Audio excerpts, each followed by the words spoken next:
Today is November 24th, Monday, November 24th, 2025. I hope everybody had a great weekend.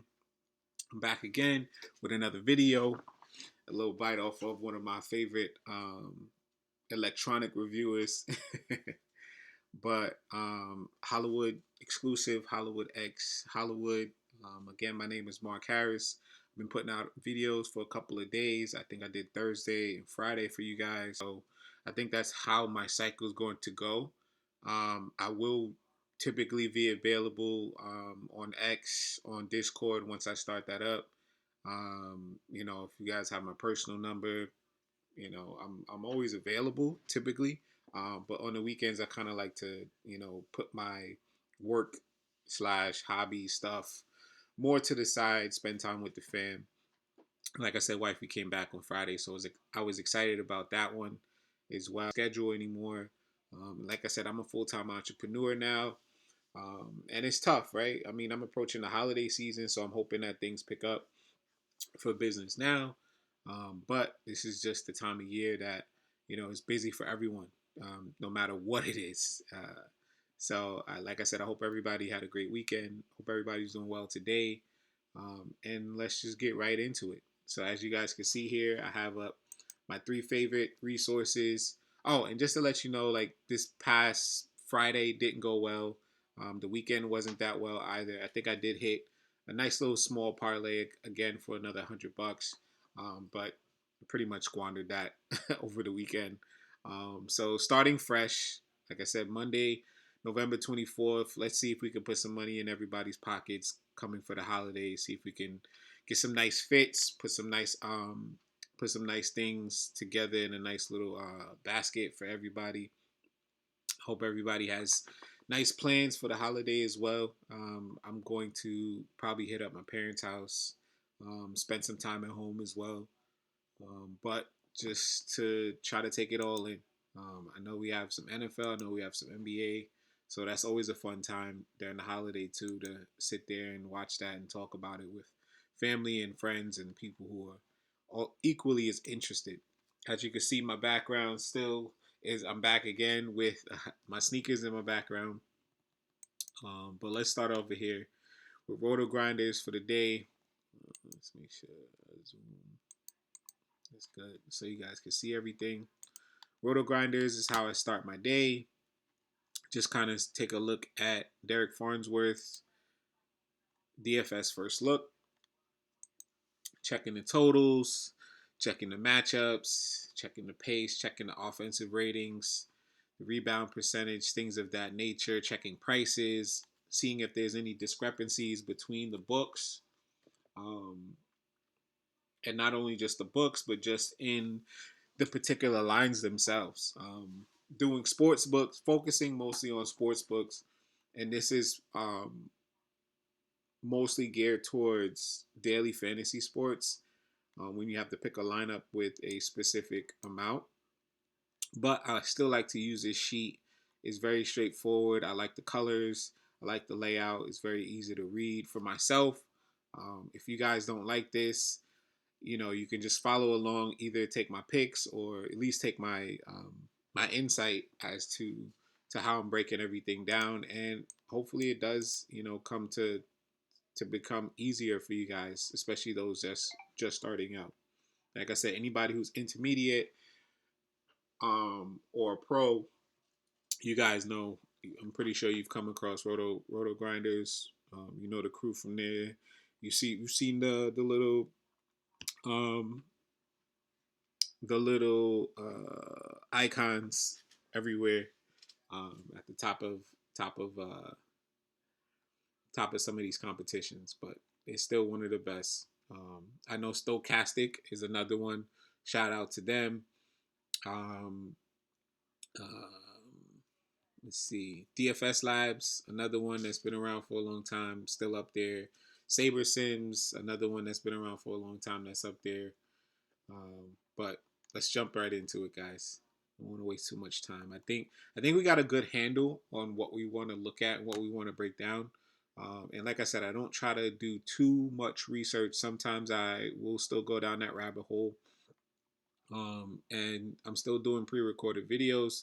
so far. I haven't done a live yet, and hopefully, maybe after this week or after a couple of days, I'll be able to do a live with you guys.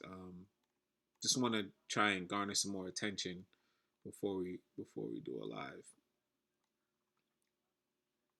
So, all right. So Golden State Warriors, they are 15-point favorites over the Utah Jazz. The Jazz just played last night. They made a nice little run, comeback on the Lakers.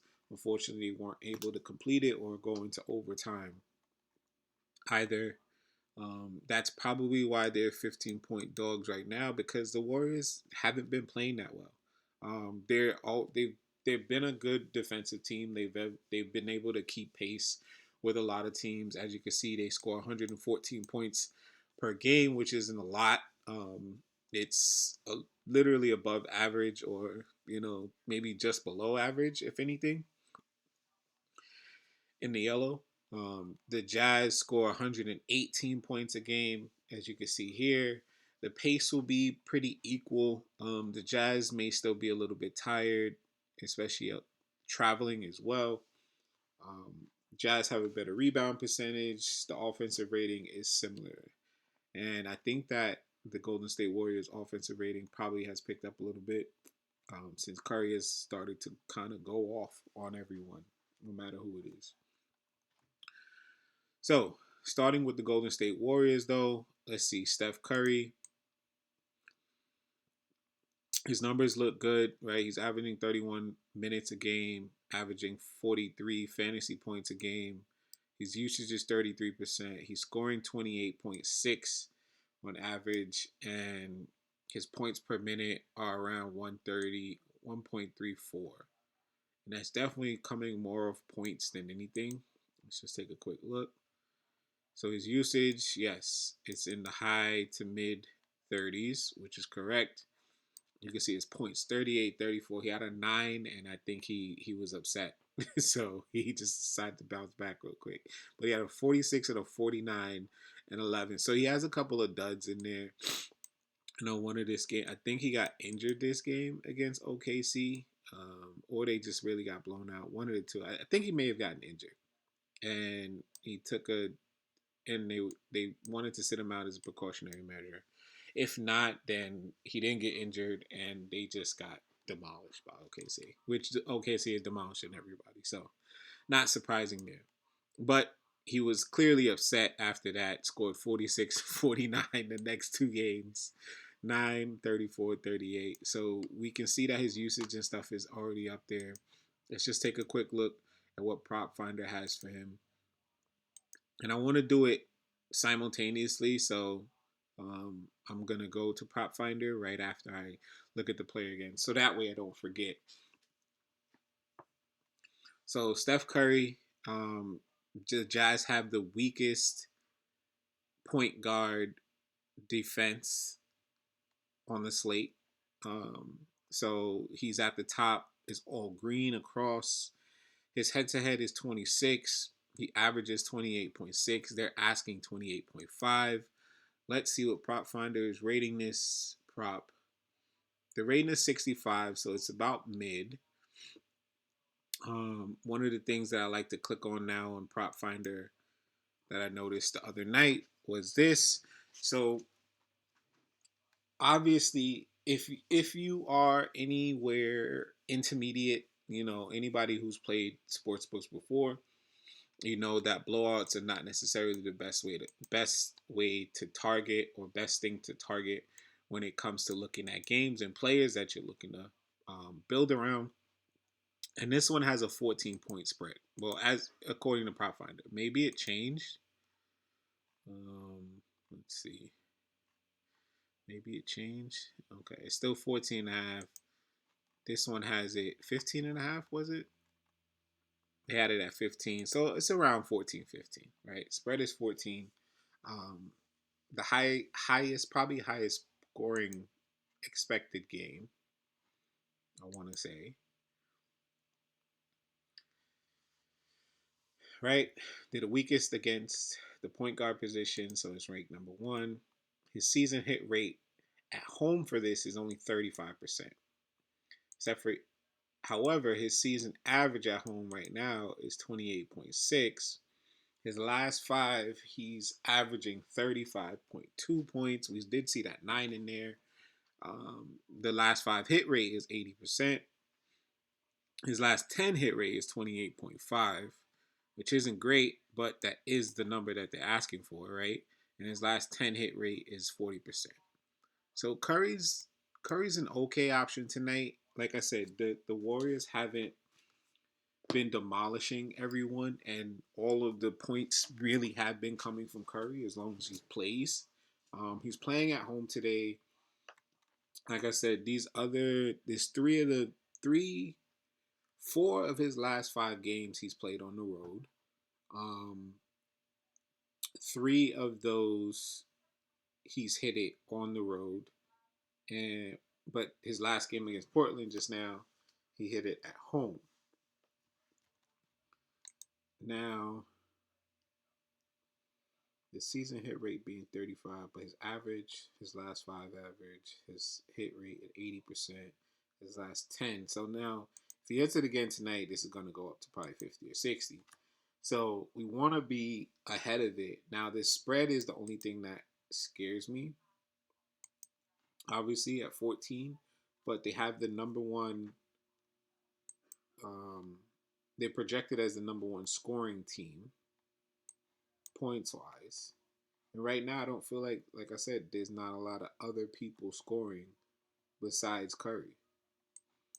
So this is a really, it's looking like a really decent prop at the moment because it's not far off of what we want Curry. Now, if this was like over 30 or something, I mean, 28.5 is very close, right? Don't get me wrong. I'm not saying that it's going to be a walk in the park to hit, but if anyone hits it, Curry knows his spots at home, meaning like his three, he can come out and he can hit 10 threes, and that'd be what we need right there. Um, but he could just come out and he can go off. So Curry at 28.5.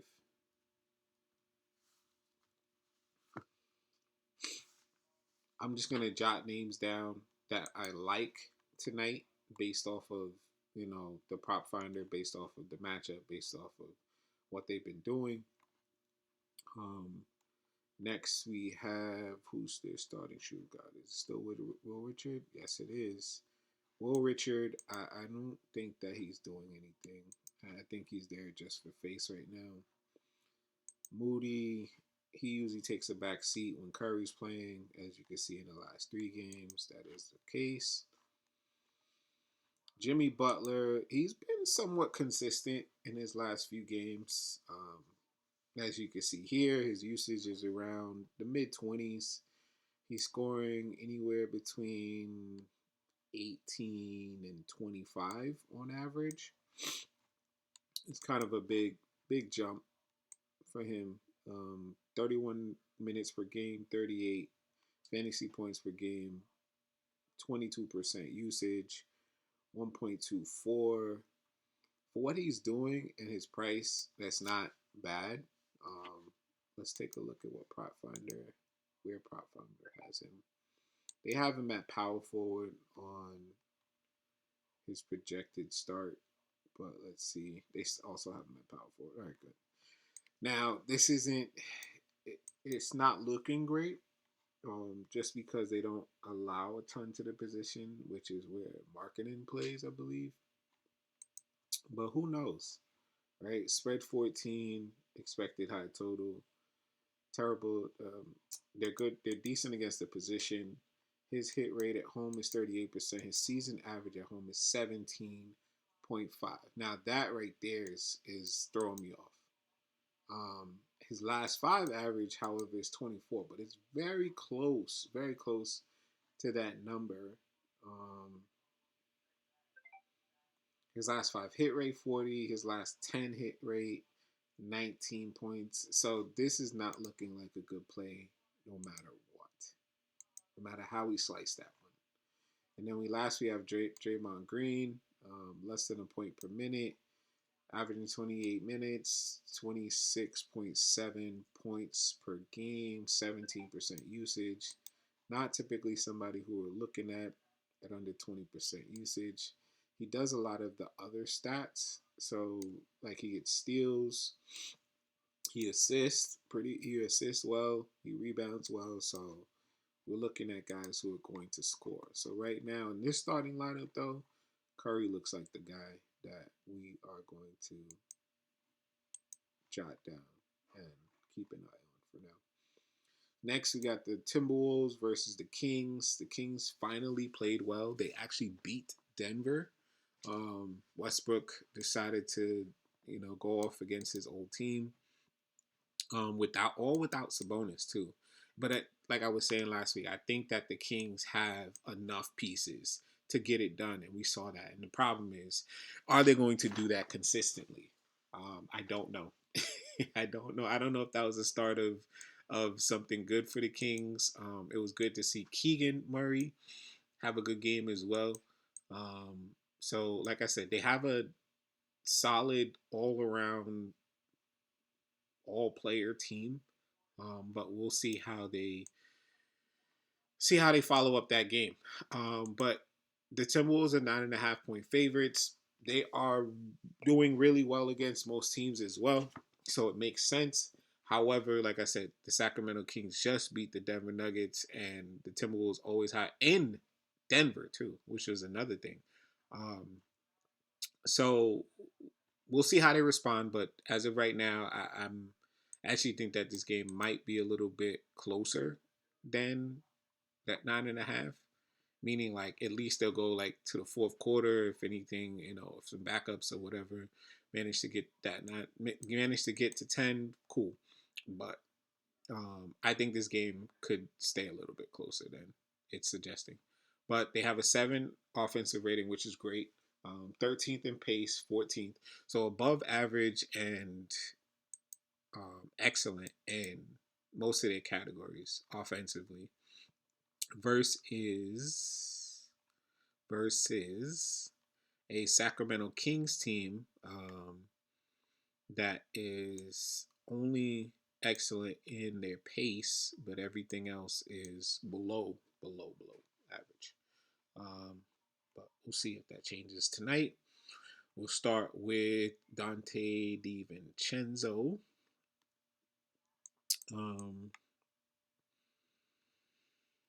Still less than a point per minute, 17% usage. Feels similar to Draymond Green, which is crazy to compare him to, but honestly, it really is. Like, points wise, he's not very consistent. Not someone that I'm particularly looking at, although we could say, like, maybe he's a little undervalued. Let's just check. They allow 26. His head-to-head is 9. His average is 13.6. His line is 12.5, which isn't crazy. Let's see. If it was like 15, then I would say for sure no. Let's check the PF rating. So the spread is 10. Expected high scoring. They're okay against point guards. His season hit rate is 29 for away games is 29%. His season average for away games is 14.4. His last 5 average is 13.2. It's very close. His hit rate is 40. His last 10 average is 13.7. And his last 10 hit rate is 50%. So this is kind of like the DiVincenzo one is maybe a chance play, right? Because he's kind of like 2 buckets away from hitting it every time. And he's playing 30 plus minutes in every game.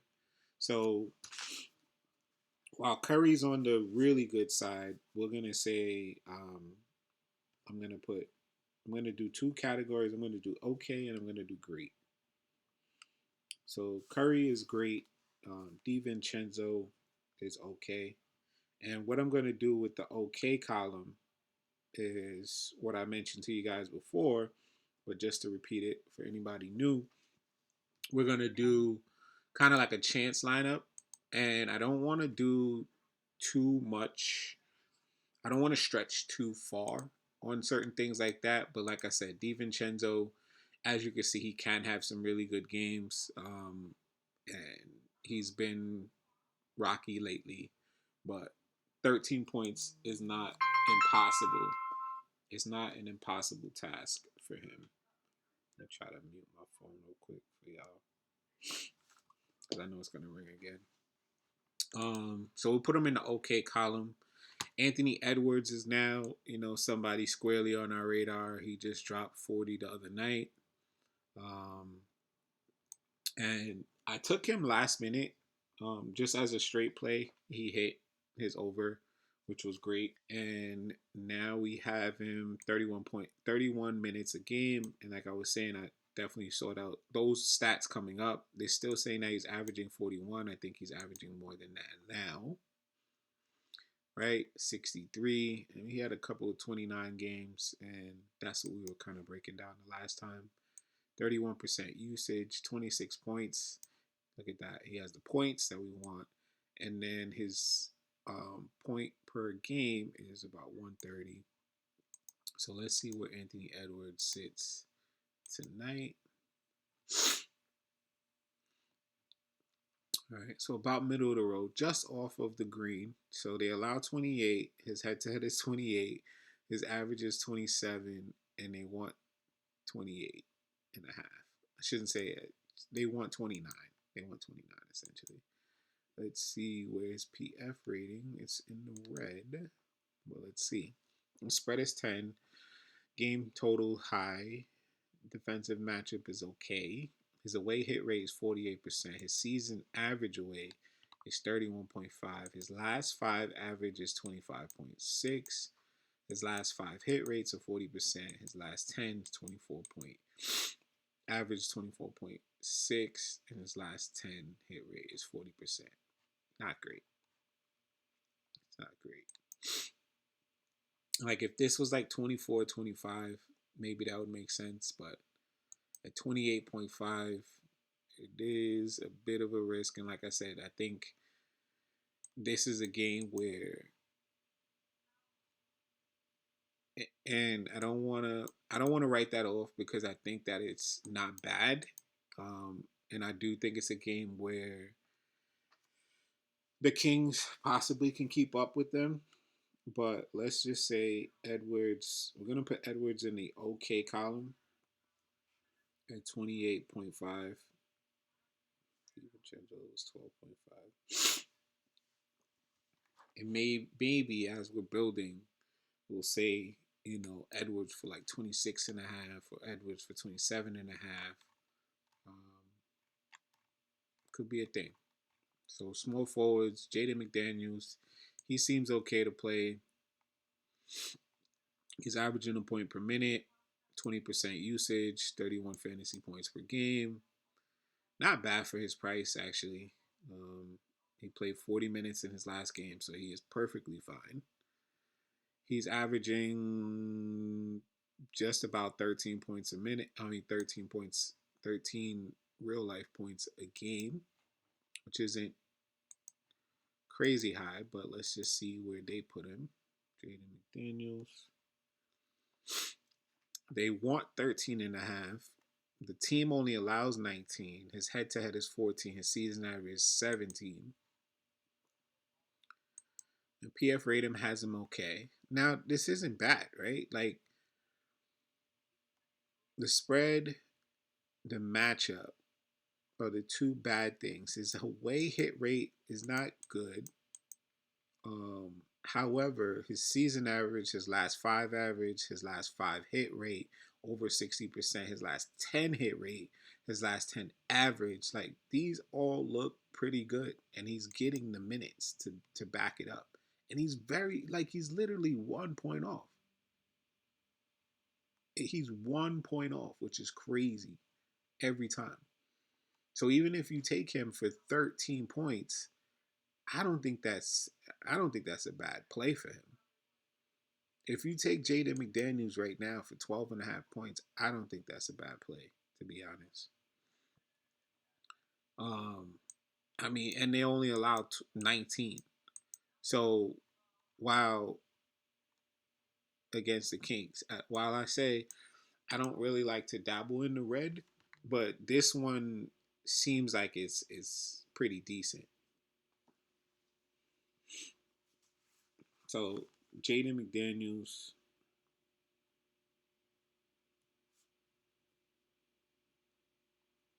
I'm actually gonna write him in the goods column. At they said 13 and a half. You know, I'm gonna leave it there.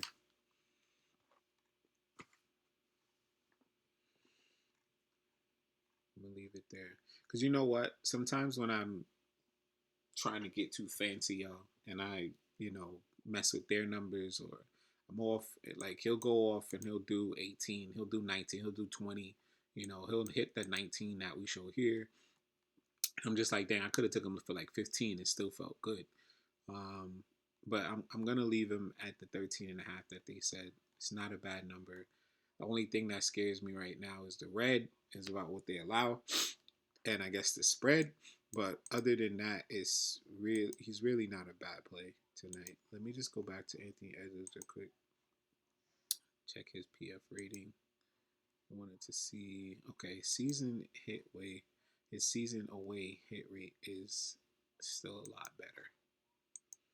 Still a lot better than Jaden McDaniels' season away hit rate. Julius Randle, let's just take a look at him now. He's actually in a really, really good spot.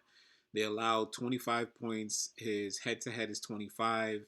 His season average is 22.7. And they're only asking 22 and a half. Like, his line's been at 22 and a half his last few games. He crushed it in this game, but he missed it in these two. So his PF, all of this stuff is the same as the last three guys we looked at. So his season away rate is 42%. His season average away rate is 24. His last five is 23.2, so it's really close. His last five hit rate is 60. Last 10 average is the same as his last five average, and his last 10 hit rate is 50. So if I'm looking at two people from this team, which I like the game. They have I tend to look at teams. I tend to look at two people from a team if they have a good offensive rating, because that means that most likely that team is going to be able to hit theirs, because one, their pace as well that goes along with their offensive rating. They have one of the they have what looks like the third, tied for about fourth or fifth in points per game, but they have the second highest expected total.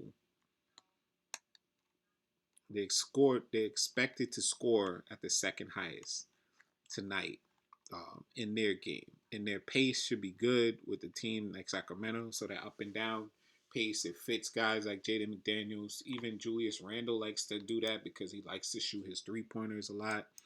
And he had a somewhat of a down game last game.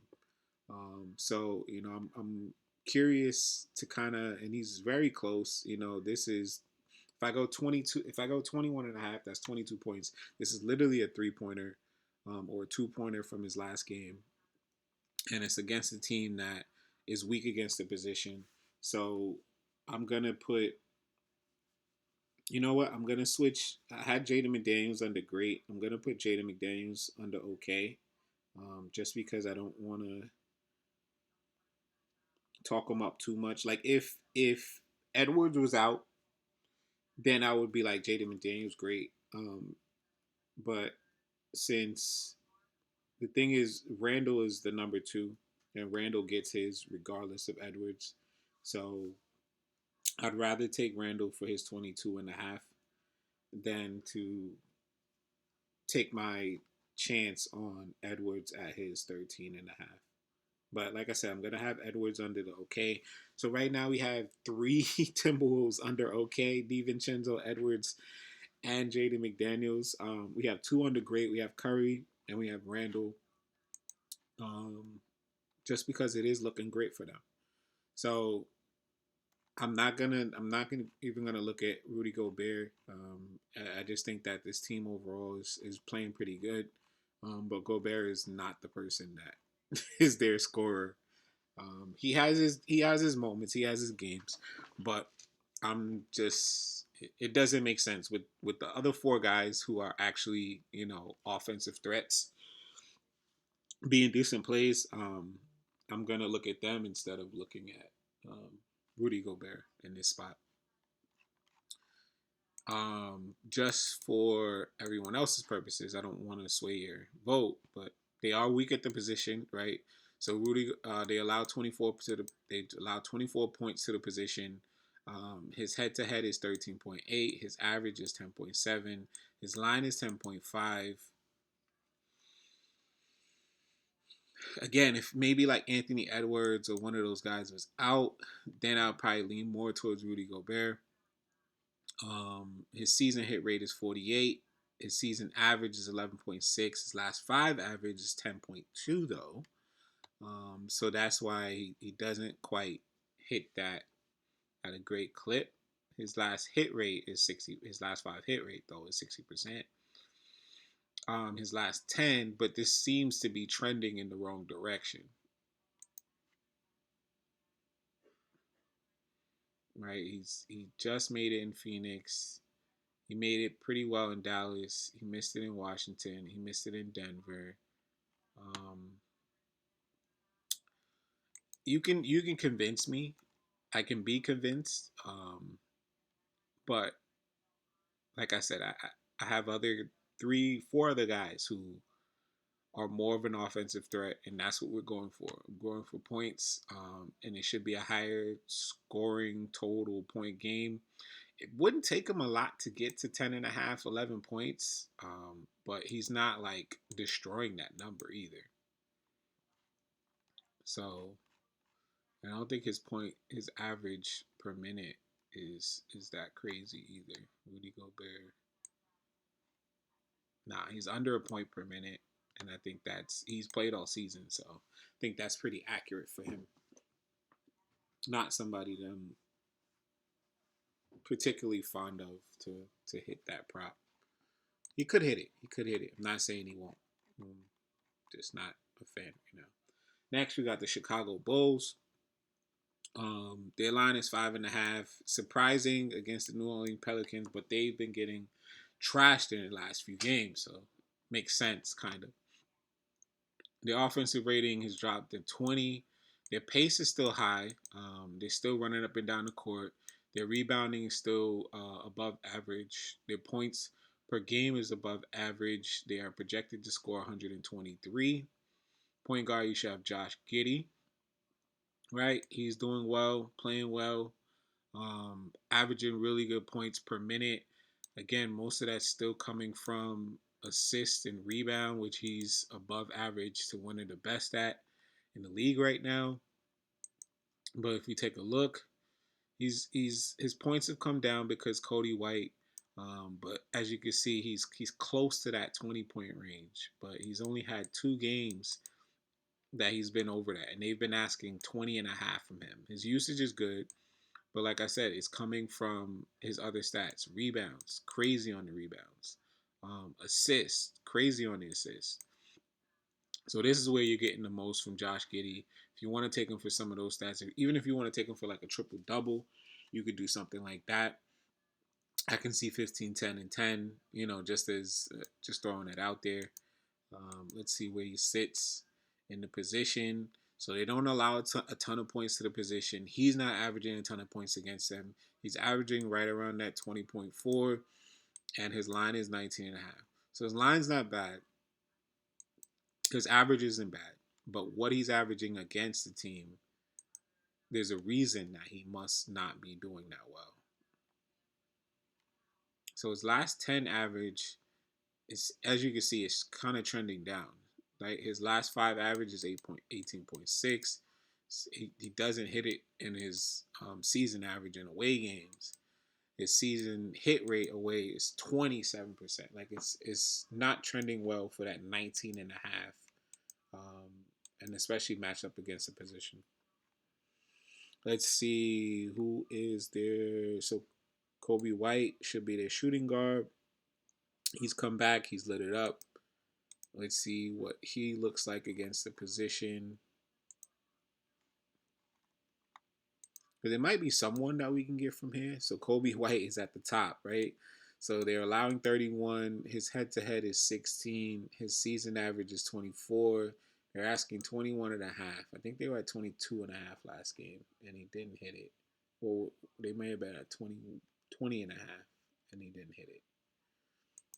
His PF rating is looking good, though. Highest scoring game. The spread, they say, is 6. Second worst against shooting guards. His away hit rate right now is 49%. He's only played a couple of games, so only 3, right? Yeah, he's only played 3 games, so um, his season away hit rate is 49%.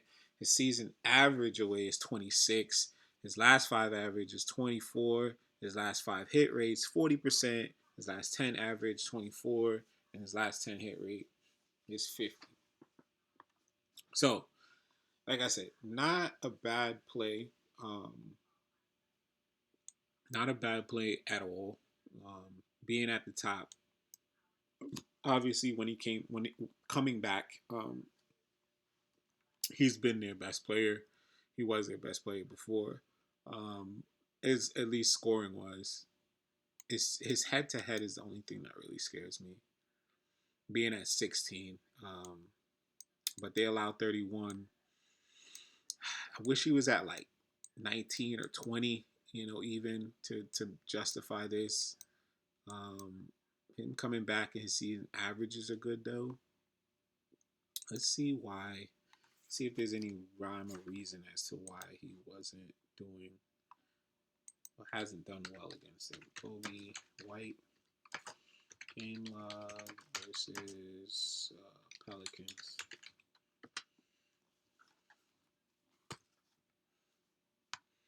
See if there's any trends we can figure out. So last year he played them twice. Last season he played them twice. Once he played 35 minutes, he only had 10. The last game he played them 34 minutes and he had 22.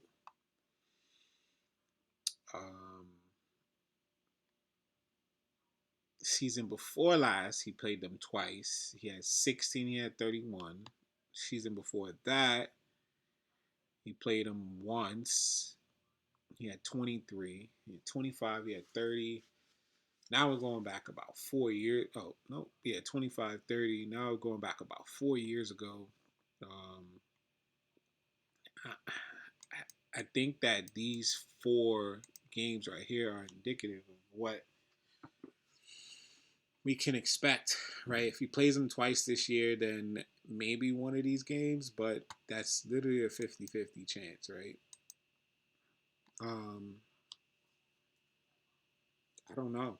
I'm just going to be honest, and I don't know. And say I don't know.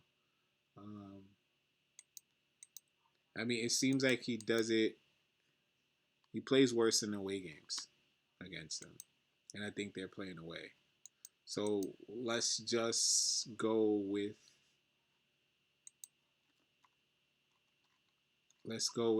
not considering it's an away game there. I don't like not taking him, seeing as they're projected to score the 3rd most points on the slate. But let's see if there's anybody else that we like. The Sanmu,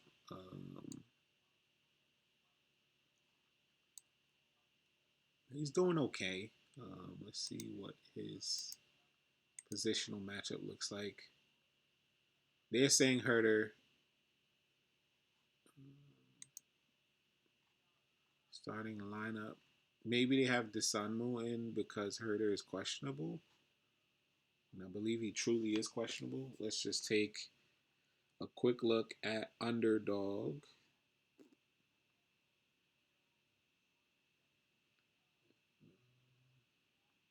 See who they have for. Oh, so Nikola Vucevic has been downgraded to questionable on Monday. So if Vuk is out, then Kobe White could be a nice little play. RJ Barrett is out today for Toronto, just FYI. So, yep, Herter's questionable. Patrick Williams is questionable. Okoro's out. Collins is out. Trenton Flowers is out. And Dalen Terry out. Yeah, so same thing they have here. So, um, and Vuk now being questionable is interesting. I wish he was more like doubtful, but questionable is not bad. Um, I don't know, man. I think I would be remiss to not put down Kobe White at, what was it, 20 and a half or 21 and a half, I think it was. As okay, at least. Just because I think that if anything, he can push it over the edge. He can get those extra 2 points. Even though he only averages 16 against them. And we can see that it was 2 games, right? 2 games, both away. I don't know. Maybe we could see what other factors were in those games. Let's see if we could find something. And this is the deeper dive I do. Vuk had a great game. Zach LaVine was still there. And Giddey was there. Okay. All right. Got it. And he shot 4 for 13. Got it.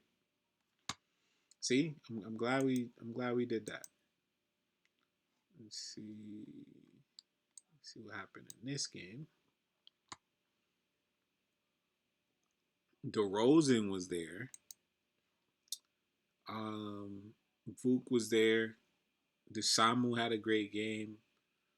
So these are all factors, right, that are no longer a thing. Like Vuk is potentially out. Not saying that he will. I'm not going to count that out. I'm not even going to count Vuk at this point. He also shot 5 for 18. DeRozan was there, and DeSamu had a good game. So these are DeRozan at least is no longer a factor for him, right? So he is their number one scorer. He's their number one everything right now. So I kind of like Kobe White to be moved under the great. And this is something that a stat like his average right now is not reflecting. His head-to-head average. While it is there and somebody else could step up, it's very unlikely based off of if you look at Kobe White's usage right now, like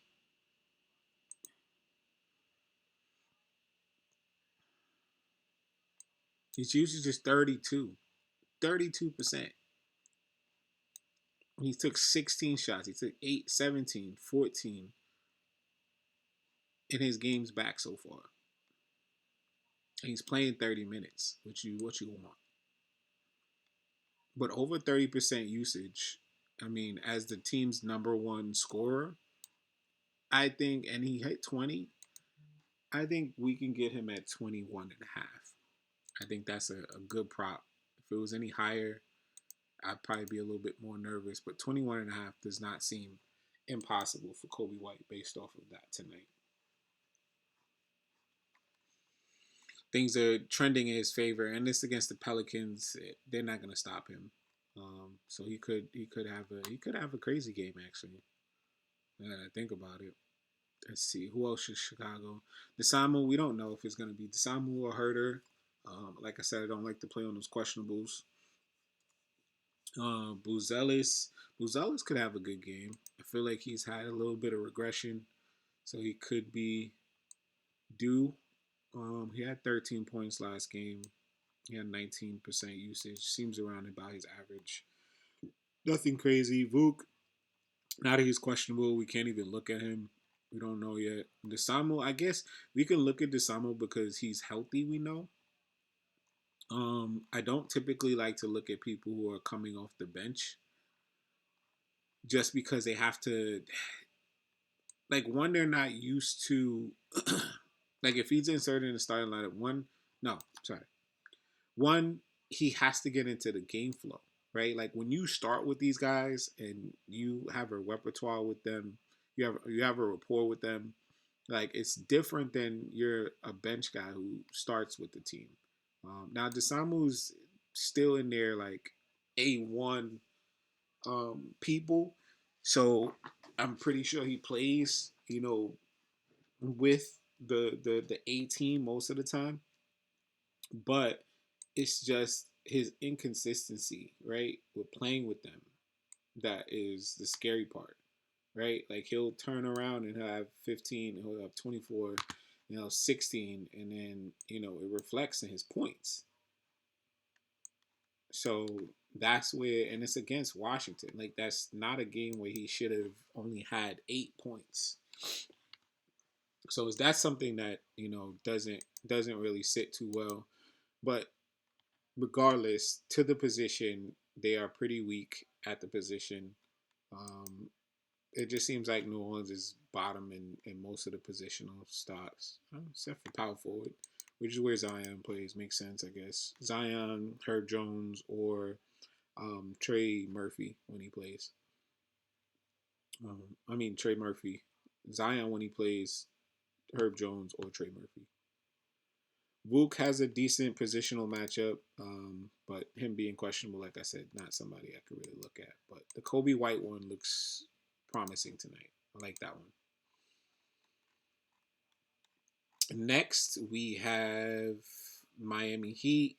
Offensive rating 13, pace still number 1, rebound 23, projected to score 123. They score the most points out of anyone in the league right now. So definitely a team that you want to look at, especially when you're looking to score points. So Davion Mitchell does what he does. He assists the ball. He's a good role player, 2 for 6, so he's not scoring a ton. So not someone we're going to look at for points. Shooting guard now should be Norman Powell. Tyler Hero is projected to make his start. Now, that throws kind of a monkey wrench in Miami's lineup. So Tyler Hero being back tonight. I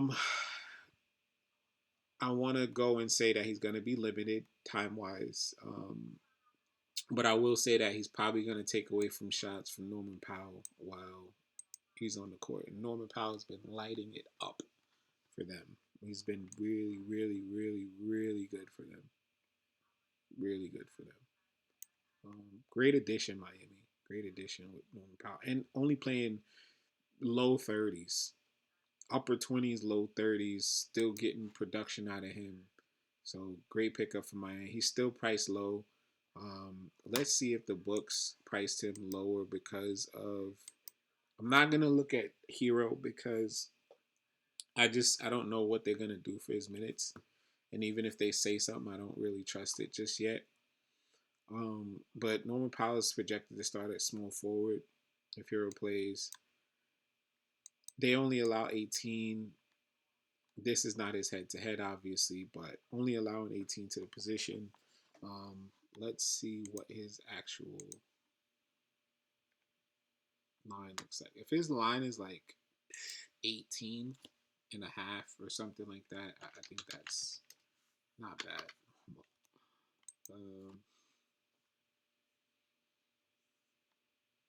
Oof, that's at 19. Oof, it's honestly not a bad line, dude. Like if they were over 20, maybe.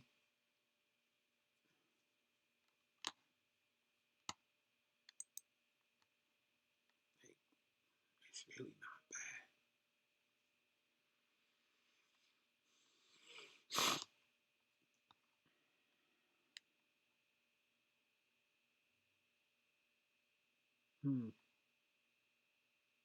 It's not bad. It's really not bad. Like he's right there in these 2 games. Granted, that Tyler Hero wasn't playing those games, but his numbers just look really good there. Like really, really good.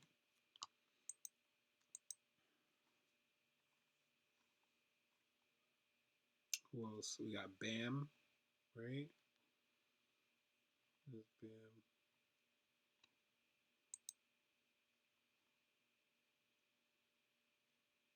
So with Bam, we have around 20% usage. His points around that 18 to 20 range. Yep, 19 and a half. Bam, let's see what we got him for.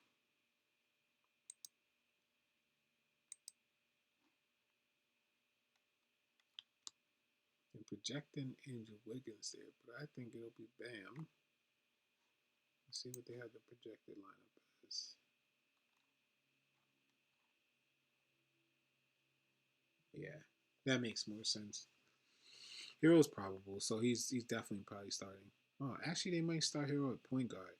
You're right. They might bench Devion Mitchell. I didn't think about that, but Devion's been playing really well, so it wouldn't be wise for them to. But hold on, it wouldn't be wise for them to, but it would make sense. I don't know.